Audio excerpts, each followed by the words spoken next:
Ini semua teman-teman hanya karena kasus kekufuran saja, malas beribadah, tidak mau jadi orang baik. Hanya itu sederhananya. Lalu kenapa teman-teman? Apapun waswas syaitan yang mengatakan orang beriman itu susah, itu bohong semuanya. Demi Allah orang beriman itu bahagia, tenang. Bisa mendapatkan semua dunia. Allah janjikan. Tidak mungkin salah. Kita melihat orang-orang yang tinggal di Timur Tengah, Allah berikan kekayaan. Banyak orang di Indonesia juga, orang di Asia Tenggara yang memang beriman sama Allah banyak. Saya berjalan dengan orang-orang yang pergi umroh, pergi haji, banyak orang mampu. Banyak orang mampu dan mereka hidup bahagia, bisa. Ya.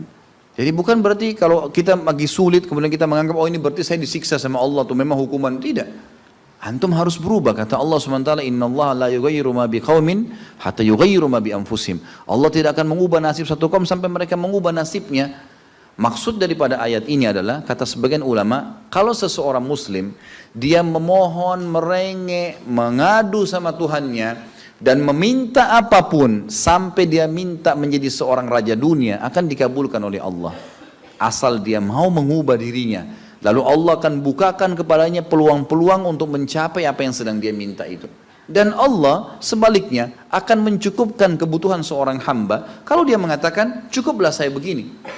Misal ada orang bekerja, dia dikasih sama Allah gaji, dia dapat gaji 2 juta, dimudahkan, dia diterima kerja seterusnya. Lalu dia mengatakan cukuplah seperti ini.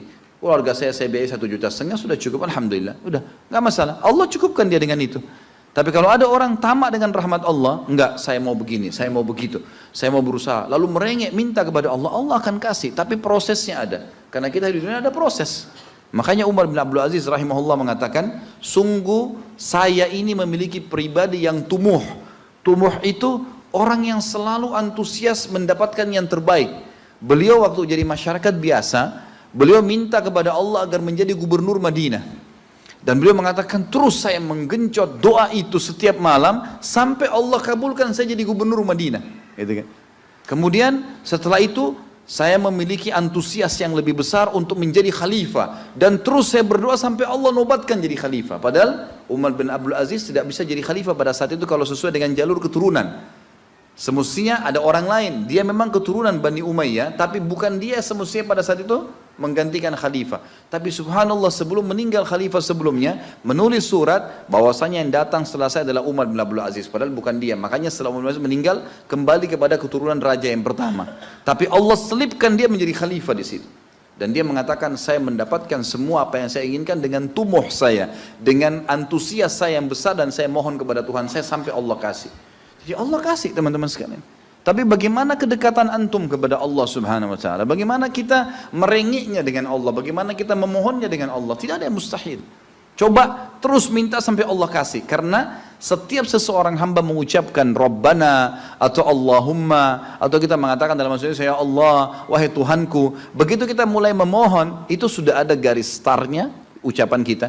Ada garis finishnya. Tinggal antum sabar sampai garis finish enggak? Banyak orang berdoa baru pertengahan sudah berhenti dengan alasan Allah belum kasih. Allah mau lihat ini orang benar nggak, serius nggak. Sama rasionalnya gini, kalau kita kuliah, begitu kita sudah daftar kuliah, sudah ada kan prediksi kita 4 tahun tamat S1 kan? Oh iya semester 1, semester 2, semester 3, sampai semester 8 misalnya. Ini yang saya tahu pada saat kami S1 di Madinah begitu ya. 1 tahun 2 semester, 1, 2. Tahun kedua 2, 3 dan 4 sampai semester 8 selesai S1. Baik, kita begitu daftar pertama sudah tahu saya akan kuliah 4 tahun nih.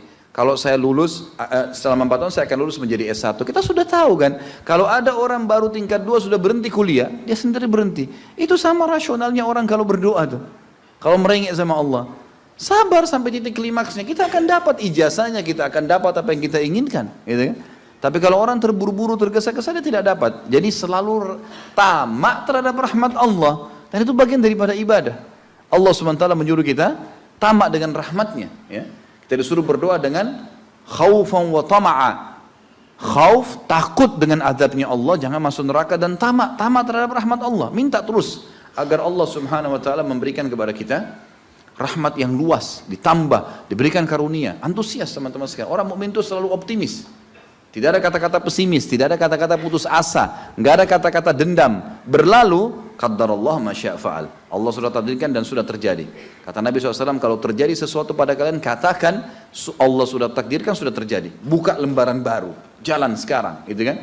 Sampai kata Nabi SAW yang memotivasi kita, kalau di tangan seseorang di antara kalian sebuah bibit, dan dia tahu, bibit pohon, dan dia tahu besok kiamat, tetap dia tancapkan. Tetap dia tancapkan. Sebagian ulama salaf dulu, mereka menanam pohon-pohon teman-teman sekalian, pohon-pohon yang umurnya lama, seperti kelapa, ya. Tapi di sana mungkin mereka menanam pada saat itu kurma. Kurma lama tumbuhnya, gitu kan? Mereka tanam. Sampai pada saat itu ada beberapa sahabat menanam pohon-pohon kurma yang masih kecil. Mereka di umur pada saat itu sampai alis mereka sudah putih dan turun menutupi matanya, saking tuahnya, 80-90 tahun. Ditanya oleh murid-muridnya, kenapa anda masih menanam seperti ini, di umur seperti ini, gitu kan? Kata dia, Allah akan memberikan saya pahala di setiap gerak-gerik saya, termasuk ini. Bagaimana dia antusiasnya? Artinya ada hadis Nabi mengatakan tidak ada seseorang yang menanamkan sebuah pohon kemudian ada burung yang hinggap di situ atau manusia ya yang hinggap bernaung atau mungkin hewan-hewan ulat atau apa saja yang memakan daunnya atau buahnya kecuali jadi pahala buat dia. Jadi selalu ada motivasi untuk menjadi orang yang terbaik ya. Makanya juga dalam masalah surga begitu. Kata Nabi SAW, kalau kalian minta surga Firdaus, surga yang tertinggi. Jangan bilang amal saya nggak cukup, enggak. Tamak dengan rahmat Allah, minta yang terbaik teman-teman sekalian.